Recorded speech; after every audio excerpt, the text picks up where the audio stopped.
Good evening, everyone. My name is Todd Scholl. I serve as the lead learner for the Center for Educator Wellness and Learning. We call ourselves CEWL. You can learn more about what we do at CEWL to support the inner and outer lives of educators right here on our website, cool.us, that's CEWL.us.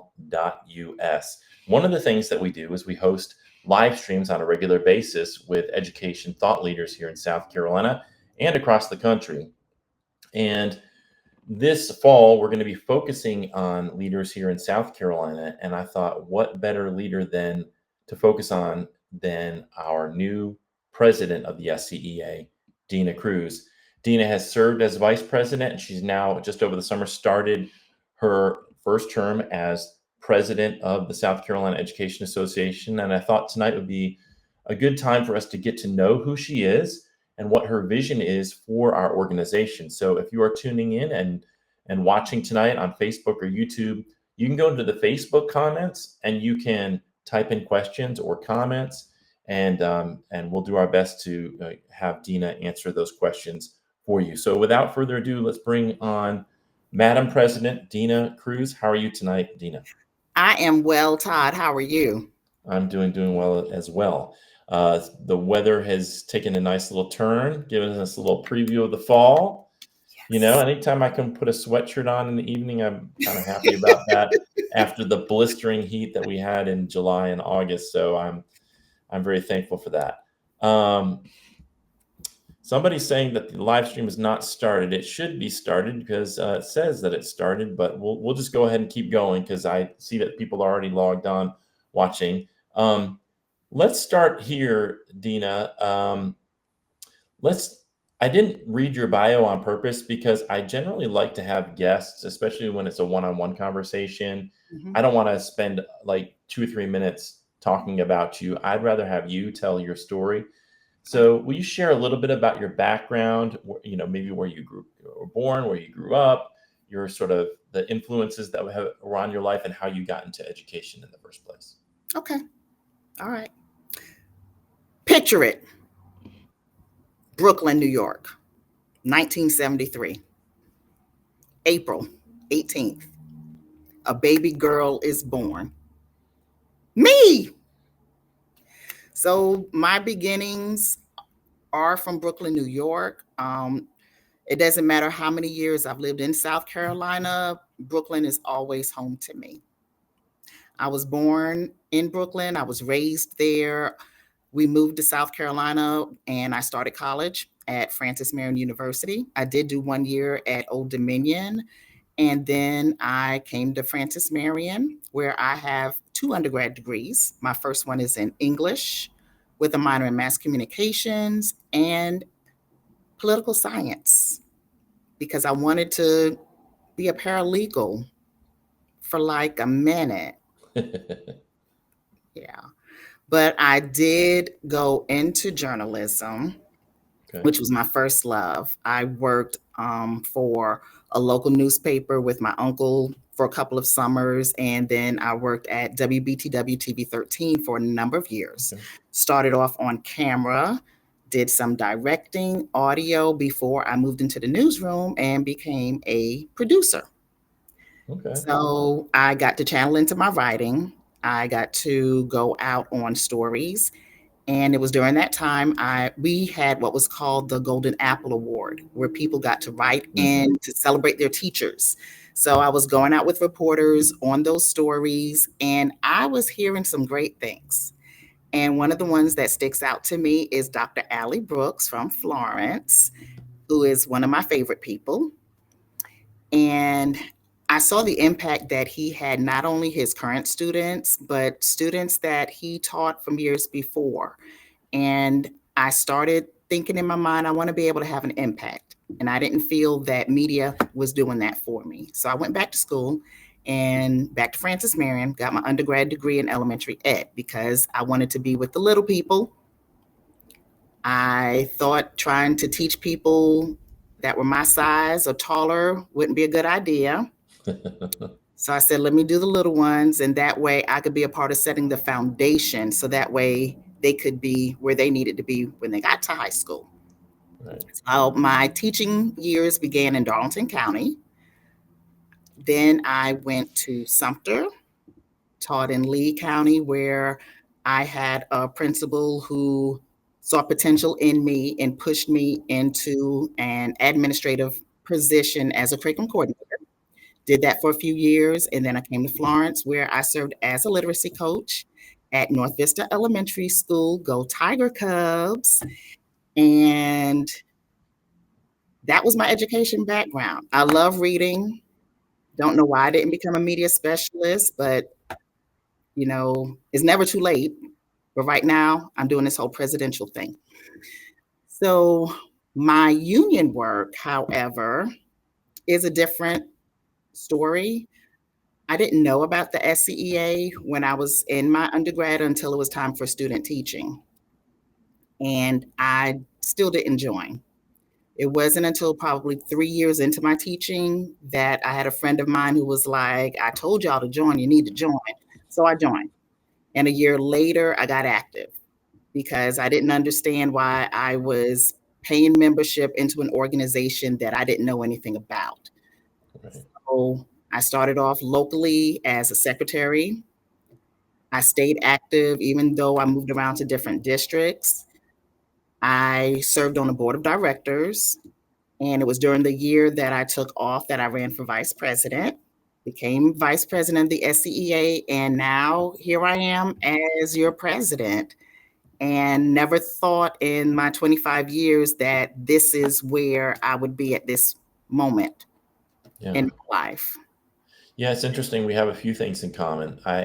My grandfather, I don't know if I told you this, was born and raised in Brooklyn. Okay. And I was a broadcast journalism major at USC, and was going to go into radio or television, and then wound up getting certified in elementary ed at Coastal Carolina. Wow. So some similarities there, some definitely crossovers. One of the things I always wonder is, besides talking about the education stuff, like what have been some of the formative experiences for you? And we can talk about maybe like books that you've read or shows that you've watched or films or experiences you've had, travel. What are some of those experiences that you have that help make Dena Crews Dena Crews? Family. Really, I rest on the foundation that my family set for me. My grandmother used to call me teacher. And so I knew she was very proud of what I was doing in my work as a teacher. My mom had very high expectations for my brother and myself, that education was important, that she wanted us to do well, and we strove for that. One of the things that always impressed me and impacted me that I took into my teaching, my mom always took us on trips. She would take a week off every summer, and each day it was a pattern. Once I got older, I realized that it was an actual pattern. That one day was a museum, another day we would be in a park playing, eating, cooking out. Another day would be we would go to Coney Island to the beach. We would go to the zoo. We always spent time with my grandmother, my grandparents, and my great grandparents. I had all of them. So family was always important to us, but it was those times that my mom took off to make sure that we were engulfed in culture, that we were aware of history, that our personal history, our American history, our African American history. She wanted us to be knowledgeable, and she made sure that we had those opportunities. So when I started teaching, I wanted my students to have those same opportunities. I thought in my mind that everybody did like my mom. But being in teaching, I saw that all our children didn't have those same opportunities. So I wanted to make sure that my children got the same things that I did. So I believed in taking my kids on field trips to a variety of different places. Sometimes I worked in one school where they were like, well, what standard is this? And I was like, the standard of life. They need exposure and experiences. I believed in taking them to plays. I loved I was in the dramatic arts, so I loved off-Broadway plays, any kind of play. My all-time favorite musical is West Side Story.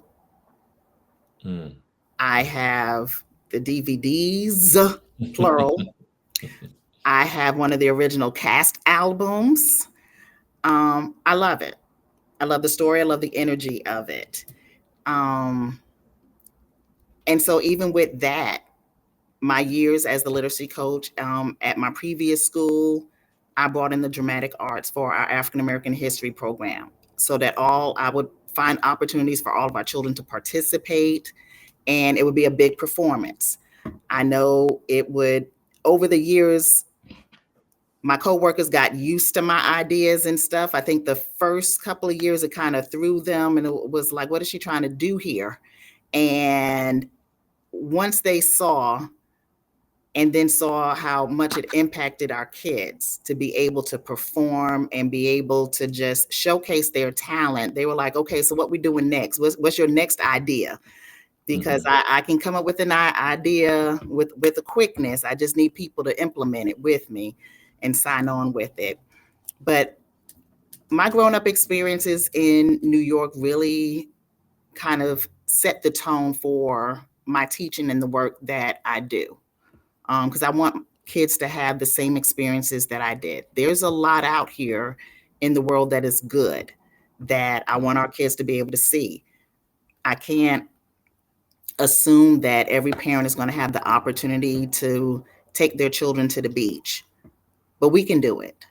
Yeah. We can take them to be able to walk on the sand for the first time, to be able to touch the ocean water. And I had a student in second grade. It was her first time going to the beach, and I looked at the beach through her eyes just to see the newness, the awareness. She was so engulfed in it. It was so new to her. But giving them those experiences and opportunities is something that, reading a book is great, and I love reading books, but actually being able to experience it is life-changing. I love to travel. My student teaching, I actually did overseas. I was in New Zealand, in Ashburton, New Zealand for 10 weeks. And it was phenomenal to see a whole different atmosphere in terms of education. And then bringing back some of what I learned here. And that just got the little travel bug in me to where I just like to go. So I tell people, have car, will travel. And somebody offers me a plane ticket, I go there too.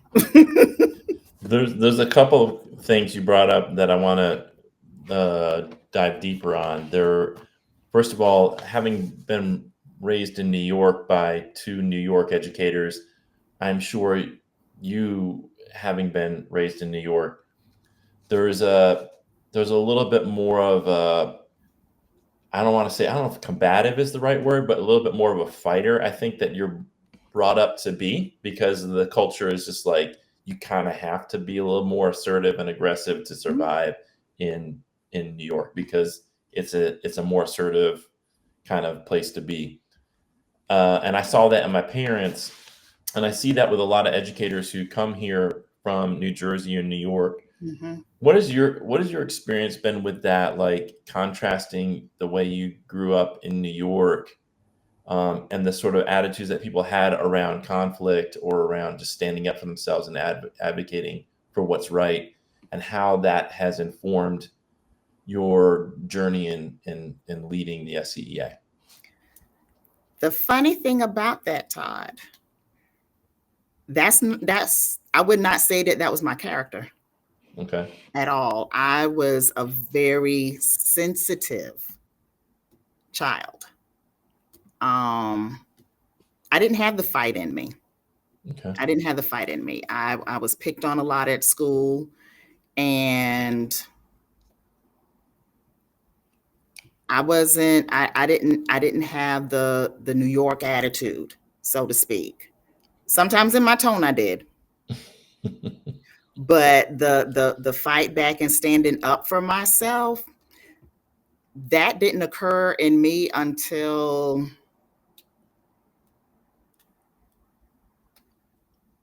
maybe my 40s, my early 40s. What was it that that was the catalyst for that?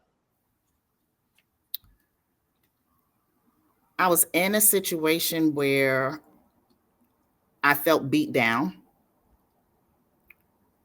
that couldn't do anything right, wasn't doing anything right. It was just an ongoing, it was a bad situation, and I was sick of it.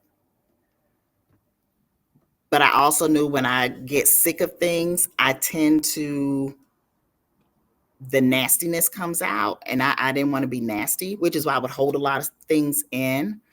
And I did go through counseling, and there's nothing wrong with that. And it was after that that slowly but surely I started to stand up for myself, to be able to say to people, no, I don't talk to me like that. Or no, I don't agree with that. That's wrong, and let me tell you why. And knowing that it's okay to do that, that it doesn't have to be done in a nasty, hateful way, but that my feelings, my thoughts, my opinions, they all matter. Yes. And that I don't need to suffocate myself or stuff down my feelings to appease somebody else, because what I feel and what I think matters. And if I never say it, the other person will never know. So I remember advocating for myself just with the job, with doing multiple jobs that was outside of what I was hired to do. And I asked for myself and another coworker, can we get some extra funds for it? I honestly don't think I thought the answer was going to be yes, but it was. And I was like, oh, I advocated for me, and look at what happened. And seeing that for myself, I share that with other people, that it's baby steps. It's not a comfortable thing to do a lot of times, but take the chance. And really, when you're advocating for yourself, the only thing the other person can do is either say yes or no. And if they say no, you take the no for the moment and come back again. Yeah. Ask again. Working with my superintendent in my district was very helpful to me, to be able to sit at the table with him and ask questions, to advocate for myself, for the teachers in the district, for our support professionals.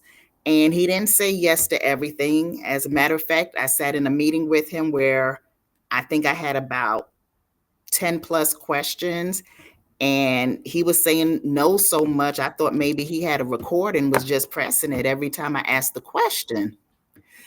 And then I stopped asking questions. He was like, that's all you have for me? I said, you're saying no to everything. I said, I'll ask the rest of these when you're in a yes mood.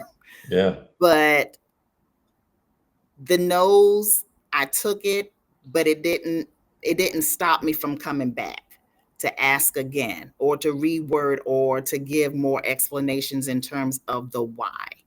One of the things we were able to do in our district the last two school terms ago was looking at our leave. Teachers wanted their personal leave to carry over. And at the time, if you didn't use your personal leave at the end of the school year, it went into your sick leave. We sat around the table and we talked about it. We got everybody involved, from school board members, principals, other teachers, HR, to look at our leave policy. So that way we were giving teachers what they wanted, and then also making sure that we were acknowledging those who spent time in the district. So we have tiers now with our leave policy. And when I first started, I wouldn't even thought that was something that I could ask for. our contract this past year, our teachers got a contract that was more than 2 pages long. For 25 years, I was signing just that one pager. And now our teachers have a contract which is given some meat to the work that they're doing. And most of that is because of the travels. I've been with NEA, meeting people from other states and seeing that they have contracts that are thick. They're a book. And a lot of the language that's in there is in our district policies. So my question was, not just have it in the policy, how about put it in the contract? That way, superintendent signing that they agree with this, school board chair signing they agree with this, and the educator is signing that they agree with this. So the advocating piece I've grown into, but I see what we can do by advocating. And it doesn't have to start with big things. It can start with small things that the majority of the people want. Yes. One of the things that I've noticed in my, in my 31st year in public education, that collectively as a profession, we do tend to have a people-pleasing attitude. And one of the things I've learned about trauma is there's 4 different responses. There's that fight, flight, freeze, or fawn. And what I think educators do in response to the sort of collective trauma that they experience from the profession is a lot of them are fleeing, they're leaving the profession, but a lot of them fawn. And I think a lot of them in their habit of let me try to make my administration happy. If that means staying late over the weekend, if it means doing extra stuff, it means swapping out my bulletin board every couple of weeks so that it looks fresh or whatever. I think there's a fine line between having passion for what you do and wanting to do a great job and wanting to be a team player, and also operating maybe even subconsciously from a standpoint of I want to feel safe. Right. And this is hard to feel safe in this profession all the time. And I want to please the either my building or my district administration. As you've traveled around and kind of developed it into this presidency, into this leadership role, what have you seen in that respect, and what can you do as president to help educators learn to speak up for themselves, to get out of that habit of just always giving in to fake it to make it, just give in to be okay? What can we do to help educators effectively stand up for themselves? Because I think what happens sometimes is you get so, over the course of a career, you get so upset, and then you get angry and you're advocating from a place of anger, which can be counterproductive, or you just want to quit because you can't take it anymore. So how do we do that effectively? It takes conversations. It takes knowing that you are valuable. You are valuable. Knowing that for yourself, that you have value, that you matter, and no person can take that from you. A lot of times, and teachers will joke around and say, they put on their pants same way as I do, one leg at a time. What they do, jump in it. But it's different when you're in front of that person. You don't give them that same energy. Right. We have to understand, and I think the first piece of it is saying no to some things and being okay with it. Not, well, I'll see, because the I'll see ends up turning into another layer of a pancake that just keeps getting bigger and bigger. But knowing that you can say no. That if it's not within what you've been hired to do, you can say no. If it's an after school event and your children have something, you can say no. My kids have this, or you don't have to give an excuse for it. Right. But it takes knowing your value, knowing that you're valuable, And then also starting with that one word, no. Yeah. And it's not easy. It's not. It's not. I think you're spot on with knowing your value.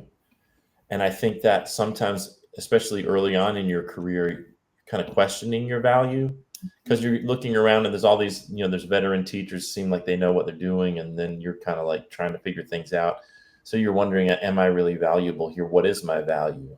And it takes a little while to build up that confidence that I think you're Mhm. referring to know that I am a valued member of this team and I matter enough that I don't have to say yes to everything. Cause that's what I did early on in my career Mhm. was I'm saying, yeah, like they asked me to, announce the home football games. Yeah, I'll do that. You want to start a club? Yeah, I'll do that. And you're just saying yes to everything because you're trying to prove to somebody else that you're valuable.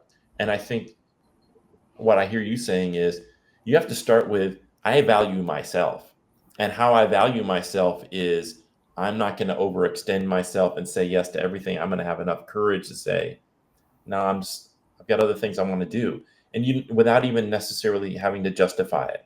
That Right. like even you don't have kids who have a game, it's just I need to go home and rest. Like Mhm. that's enough of a reason to value yourself to say, no, I'm not doing that. Because if we So don't yeah, take care of ourselves, we're no good to anybody. right. And overextending ourselves to try to please someone or someone's, there's never going. I finally came to the conclusion at a point in my life, there's not enough that I can do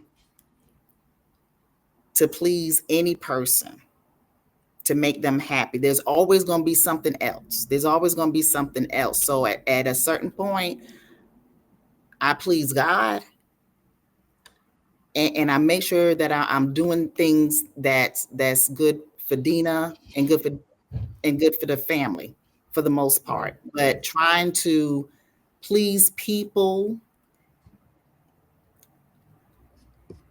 we want to because we want to be accepted. We want to. You're right, Jean. Mm-hmm. Yeah, she's right. You're I'll put right, that up there again. Jean. And it should not be. Even last week when we were talking about some things, we're in education, we're in buildings, we're teaching children of all ages to grow up. Yes, we're teaching, the basics, how to read and math and all of that. But part of our jobs also, we're also teaching them how to get along with other people, how to live and Mhm. be in society. Yet we're in some cultures where it's fear and it's bullying Yes. among the adults. And it's like, how have we lost the focus of why we are here, which is to educate our children? Mhm. And that at the end of the day, at the beginning of the day, the middle of the day, and the end of the day, that is what we're supposed to be doing. The decisions and the things that we're being asked to do, if it's not about building up and doing what's best for our students, what is the purpose of it? Melanie asked, what do you do when you're being pushed to do things? I don't need to give an excuse or reason, but also feel like I need to justify my decisions. I'll put that up there again. So what do you do when you're being pushed to do things? Like what happened? How, I guess maybe what she's saying is you're being kind of pressured. You've said no, but you're still being pressured to do that thing. Um, how do you respond to that? Without being insubordinate, because that gets thrown out there a lot Yeah. too, that if you say no, you're being insubordinate, then you also have to go back to board policy Mm. and to your contract. Because one of the things we ask for within our contract is that, things we're asked to do is within the school day. Hmm. And that, no, I know that there are things that take place after school, but what I asked for, hadn't gotten it yet, but I'm still working on it, is that, a certain number out of, but you can say no, and you can end up just not doing it, especially if it's something that's not good for students. And if you're told you have to come to this after school event, I can't come. If you can't Right. come, you can't come. And if there's a consequence, call us. Yeah, Call us. another good reason to join the SCEA, because I think that's what happens. Gene's exactly right. There is a culture of fear, It but is. when you're part of an organization and you have a collective, and you have a local association, a state, and a national association that you can lean on to support you, that fear kind of can dissipate quite a bit because you know that you're not alone. And if you get called into a meeting and you're coming in with that support, Hmm. it Right. makes a difference knowing that you are not by yourself, and you're not.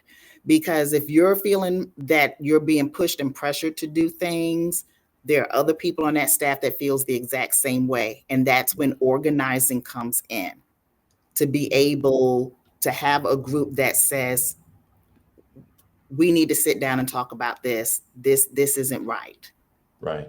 And having that organized group, because change can happen, but it takes us working collectively together. It can't be, one person standing by themselves, which was always my fear with standing up for like a group, is like, I'll be the only one standing, and everybody else is all the way back there talking about, we got your back Yeah, here. way And back here behind the chairs. and and we've and we've had Yeah. those experiences, even meeting with my superintendent, and he's taken our concerns and he's taken it back, trying to make those changes, and we'll have pushback. Oh, you said something to the superintendent. Well, if I can't talk to you and he's willing to listen, I'm going to talk to the person that's willing to listen. Hmm. And I go back to say, I don't understand how we've gotten so off track on doing things that's supposed to be helping our kids. We should be helping and working with our staff, should be so celebrated, so honored, and so working free from fear that they want to come to work every day, Yes. that they're on board with trying to do things that's great for kids, because it is the end of August. Many schools have already been back in school for a month. People shouldn't be tired Right. already. And it's not tired from the work of what they're doing with students, it's tired from Right. the pressures that Yes. really shouldn't be there. It should be about supporting and lifting. And if somebody needs help and support, offering help and support. But educators shouldn't feel beat down and Mm. dishonored. Where Because for one thing, our kids, they're listening and they're watching. And if they're seeing their teacher not being treated well and all of that, Yes. what makes anybody think that they're going to want to teach? Exactly. Exactly. And we're You not going know, to be here forever. And no matter how great they think AI is, let a chat GPT try to be in somebody's classroom and teach, and right. let me know Right. how that works out. Yeah, Todd Jake used to say that he used to share this Frederick Douglass quote that power concedes nothing without a demand. And that quote's always stuck with me because I found that to be true.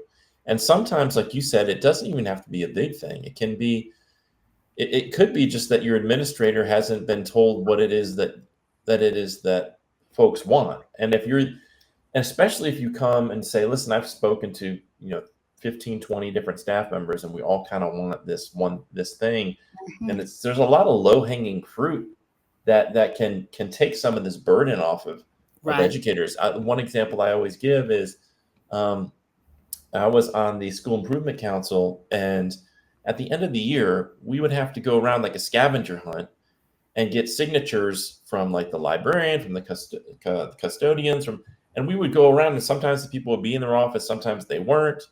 And I said, well, why don't we just bring all of those people into the media center, which is in the middle of the school, and we'll have a certain time we can all get it signed at one time. And the principal actually said, how about you just don't do it at all? But you promise me that if there's an issue, and like if the custodian has an issue, that you'll come back in over the summer and handle it. And I said, I don't see why anybody would have a problem with that. So we didn't even have to do the sign off thing at the end of the year anymore. But it's like that kind of thing might not have dawned on the principal without us bringing it up. And I think there's a lot of little things that if we go to leadership and first of all ask, can we do this? But then also, like, sometimes it has to be like, we're not going to do this. It has to be in the form of a demand, which requires you to organize, like you said, organize and get folks together to make that demand, because one person is just not going to work. One person can't do it. And then also going in, almost like you said, with solutions that Right. here's a problem. Why don't we try this? And many times administrators are open to that. And it's like, okay, if you don't feel this is working, okay, we'll try it your way and see how it goes.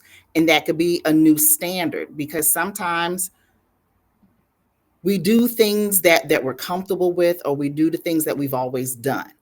And times are changing. There's other avenues and other ways of getting things done and getting things accomplished. And even, looking at events and things that we're asked to be in after school, let's come up with some other alternatives. So organizing and then coming in with some alternatives, that Right. helps a lot also, because administrators, and I was one for a short period of time as a curriculum coordinator. We get the problems, we get that, but let's come in and it's like, what can you suggest? Right. And even in my role now, I remember speaking with someone and it was like, okay, this is an issue. How do you suggest we fix this? Mm. But When that organizing and understanding that we're stronger together than we are separate. And the more people that we have that are a part of our organization, the stronger we can be. In especially in making the changes that we know that we need for education in your respective districts, as well as in the state of South Carolina. But it does take joining in together. One person cannot do it by themselves. Right. And that's where this word solidarity always comes up for me, because you may be in a building, your situation may be good, but if there's other folks in your building that are struggling for whatever reason, um, your job isn't just to say, well, I've got it good, my situation is good, my class sizes are fine, my classroom is fully equipped, I'm good. But if that isn't the case for everybody on your team, there's something kind of selfish about saying, well, I've got mine, um, and I don't really care about what other people have. And this goes beyond just your building. It goes to across your district, across the state, and really across the country. We need to be advocating for the educators who might be struggling in a county across the state, who don't have the resources they need or aren't being treated well. We've got to be thinking in terms of, like you said, we're in this together, and together isn't just the couple of friends I have in my hallway, but they're educators across the state and country. That's why I feel like, joining the SCEA, when you join the SCEA, you're joining that local, state, and national, so that we can organize at all three levels, which is essential. I wanted to shift gears because we're getting closer to 8 o'clock, and I wanted to make sure I asked you this question. As you dreamt about becoming president and sort of envisioned becoming president of the SCEA, I'm sure there's a lot of things that you'd like to accomplish, but what are you most passionate about? What is it that you're really hoping to make what is the area you hope to make the biggest impact on? Local growth, and local growth not just in membership numbers, but in the advocacy piece at the local level. All of our districts are not the same. But if we grow our locals so that local is strong, that local is meeting not only with their principal, but the superintendent on a regular basis and helping to make good changes within their district, that'll trickle up to where there are good changes being made for public education throughout the state.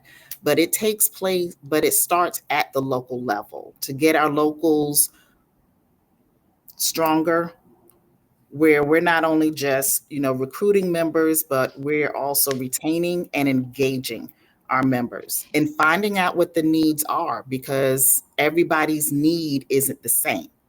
So that's one of the things that I really want to do, is to be able to travel the state and get in everybody's local to help with that organizing piece and just building up our locals. I have a second one that tugs at my heart, and that's our support professionals. I asked some support professionals, how much they got paid and how many of them had to work second jobs. I don't understand how anybody can feel it's okay to pay someone so little that when they leave a school, they have to go work another full-time job. Right. To live. This isn't like what I would do. I work my little part-time job so I could go take a trip. They're working 2 full-time jobs just to live. And that's not right. No. It's not right. I don't understand, I don't understand that. When I think about the classroom assistants that I've worked with over the years, if the teacher was out, that classroom assistant had that class. A subnet wasn't always brought in. So if they're able to do the job of a teacher, why can't you pay them well? Right. Why do they have to leave, go to work another job? Yeah. And then if they come in and they tired the next day, you wondering why. Pay them the living wage that they need, and they won't come in tired, because they'll just be working at one job and they'll be able to go home, take care of their families, and be able to come in fresh the next day. They shouldn't have to work 2 and 3 jobs, which is taken away from their families, just so that way they can make ends meet. And it's not about, they want to do something extra. No, this is, they have to pay rent. They have to pay their mortgage, water bill, light bill. Right. Car payment. You look at what they make hourly and you multiply that times, say, 40. And then you look at what a typical mortgage or rent payment is now. And then you wonder, there's no way on that meager salary to make ends meet with just a 40-hour week. And that, to me, the whole idea behind unions was it's supposed to have a balance between, your work and your life. We unions fought for a long time so that Americans can go in, put in their 8 hours, but then have 8 hours of their own time to spend with their families, to take care of themselves, to rest. And resting is a right that we as human beings should have.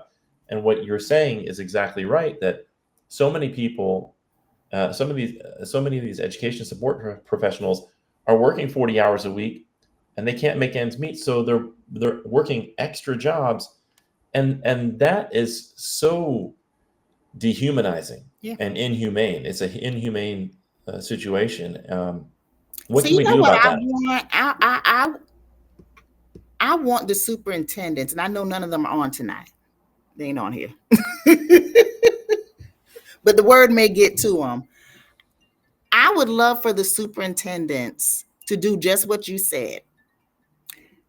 How much average rent, average mortgage, figure in light bill, Right. car payment, figure out how much that a month, and then look at how much you're paying to support professionals and see if the math is mathing. Yeah.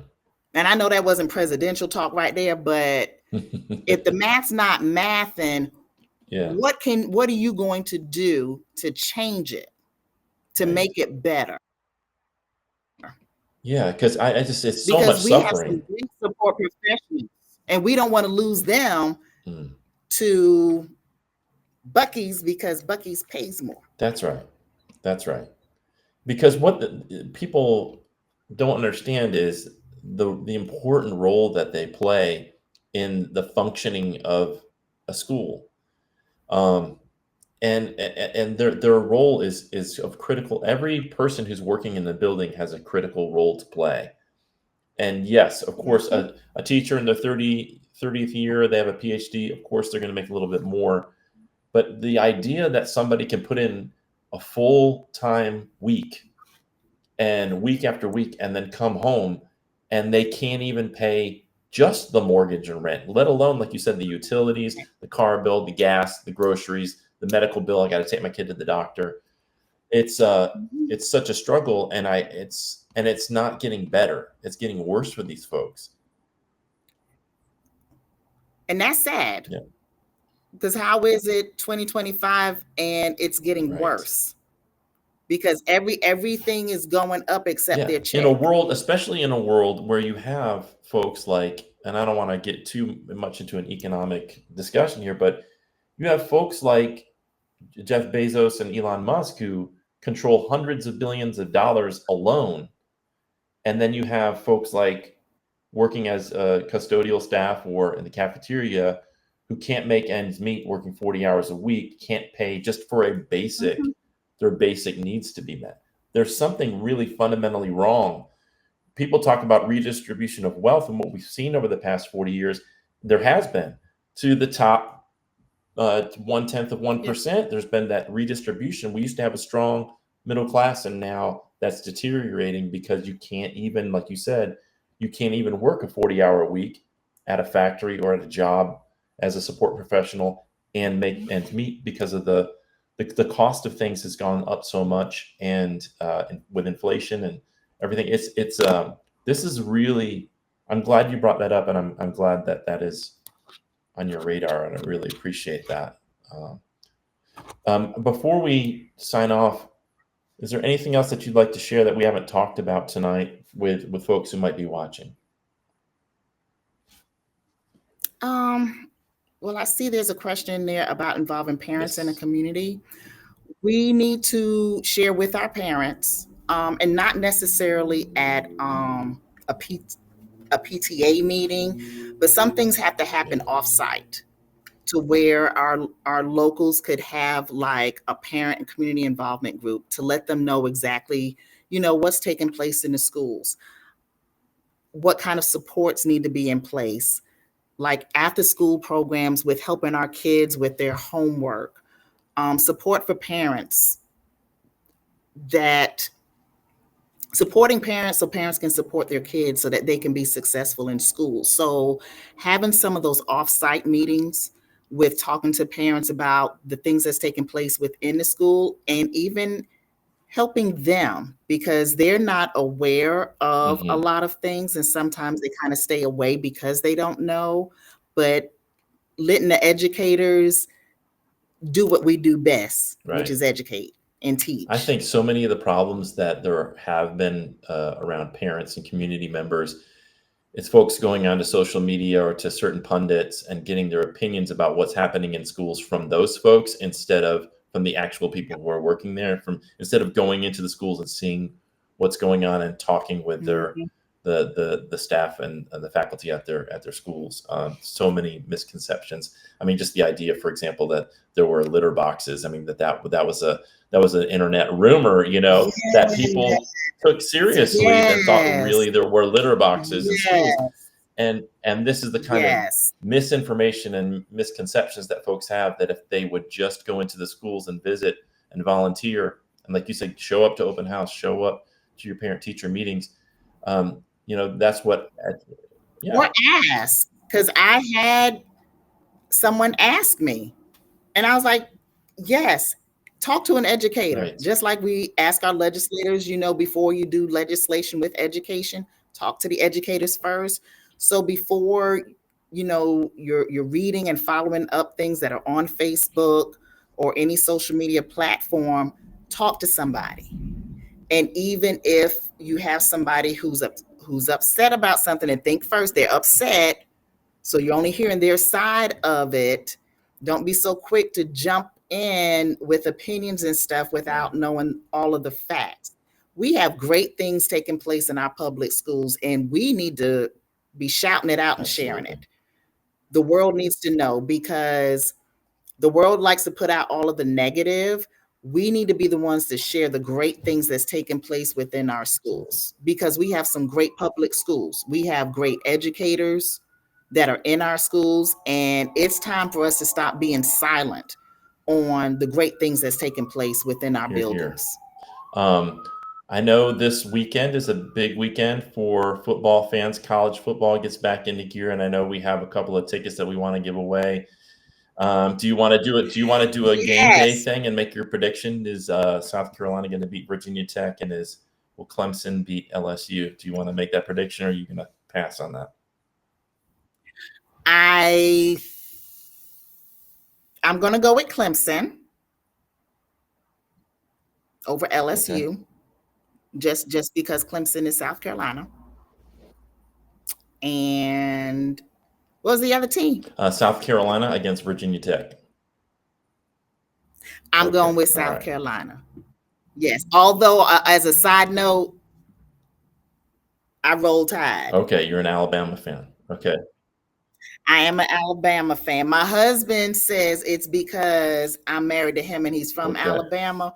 But as I've told him, I liked Alabama before time. But yeah, we roll Okay. All Tide. right. Well, you've had a good run.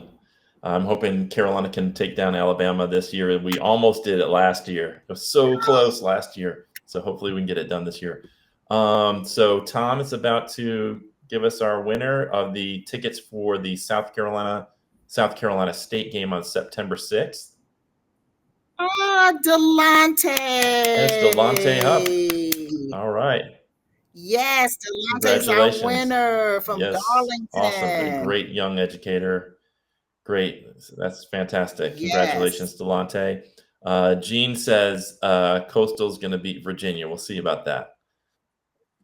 I'm with you with And Coastal. Russell says Gene. Roll Tide.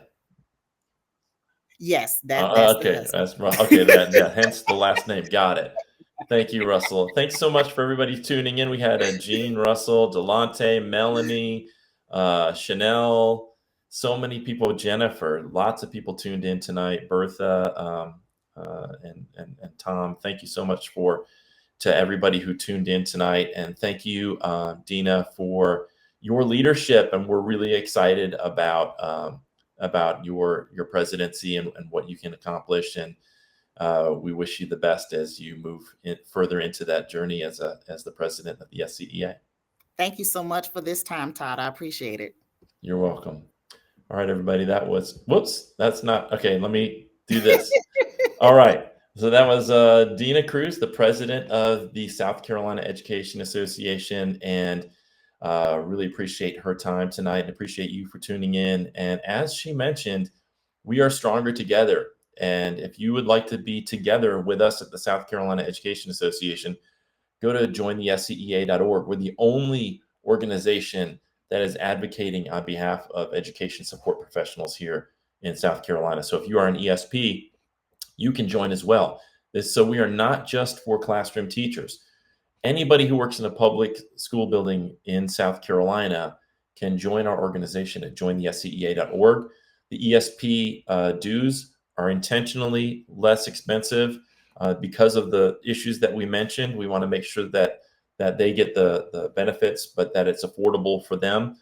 So if you are a custodial staff, cafeteria staff, front office. If you're working in a building, go to jointhescea.org, because we are stronger together and we can advocate for better wages, better working conditions, and creating the kind of schools that you deserve and that your students deserve. So a couple of things I want to mention coming up next week. We are going to be interviewing the cool coaches. So if you're not familiar with what this is a really great program started by Dr. Marcella Weinsnyder, who's my co-conspirator at CEWL. And she got Stephanie and Angie to join this cool coaching initiative. Those are three incredible educators, and they're going to be talking about what cool coaching is next Wednesday, September 3rd at 7 o'clock. And if you'd like to experience cool coaching, this is for our induction teachers. So if you're in the first 5 years of your career, you can get free online one-to-one support with one of these three incredible educators every Tuesday and Thursday night from 6 to 8 o'clock. You just go to cool.us/coaching. If you go to cool.us, you can see at the top, you'll find your way there. But if you want the shortcut, it's cool.us/coaching. You'll get put into a breakout room. You'll get that one-on-one support. You can ask them questions. It's confidential.